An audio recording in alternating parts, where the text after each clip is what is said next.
शेतकरी मित्रांनो नमस्ते। रान पेरणीसाठी तयार झालेली आहे, परंतु एक मागील 8-10 दिवसापासून जो दररोज थोडा थोई होणारा जो पाऊस आहे, यामुळे हा तणपोशा पाऊस मोठ्या प्रमाणामध्ये बऱ्याच शेतकऱ्यांच्या शेतामध्ये केण्यासारखी तण उतरलेली आपल्याला या ठिकाणी दिसत आहे।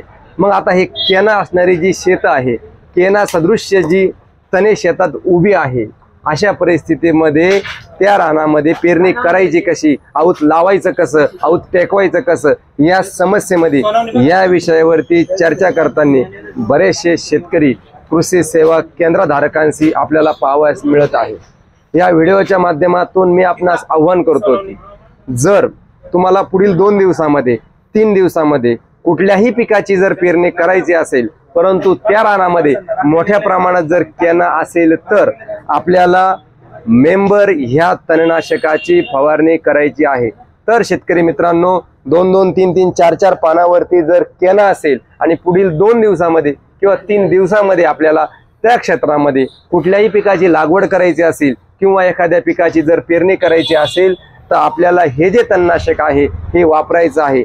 याचं प्रमाण 2, 3, 4 पानावरती 5 पानावरती तण जर असेल, तर याचं प्रमाण आपण 200 लिटर पाण्यासाठी 1 लिटर घेणार आहोत आणि त्याच्या जोडीला ऑल क्लिअर ऑर्गॅनिक विडीसाइड इन्हान्सर 200 लिटर पाण्यासाठी 250 ml आणि जोडीला 2 किलो अमोनियम सल्फेट याचं 150 ते 200 लिटर पाणी करून ते 200 लिटर पाणी प्रति एकरी वातावरणामध्ये स्वच्छ सूर्यप्रकाश असताना आपण फवारणी करणार आहोत।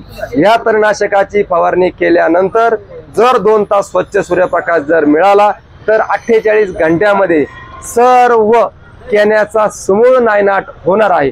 त्यासाठी आपल्याला पूर्ण 200 लिटर पाणी प्रति एकरी मारायचं आहे। याची फवारणी झाल्यानंतर दुसऱ्या किंवा तिसऱ्या दिवशी त्या शेतामध्ये आपण कुठल्याही पिकाची पेरणी करू शकतो किंवा कुठल्याही पिकाची लागवड ही करू शकतो। सदर तणनाशकाचा त्या ज्या पिकाची आपण लागवड किंवा पेरणी करणार आहोत त्या बियाण्यावरती याचा कुठलाही दुष्परिणाम होत नाही, तसेच जमिनीच्या आरोग्यावर सुद्धा ह्या तणनाशकाचा कुठलाही वाईट परिणाम होत नाही। तेव्हा जर आपल्याला पुढील 2 किंवा 3 दिवसामध्ये आपली लागवड किंवा पेरणी असेल, परंतु शेतामध्ये जर तण असतील, ती तणे आपल्याला 48 घंट्यामध्ये जाळायची असतील, तर सदर औषधाची शिफारस आम्ही करतोय। ती शिफारस आपण वातावरणात स्वच्छ सूर्यप्रकाश असताना याची फवारणी करायची।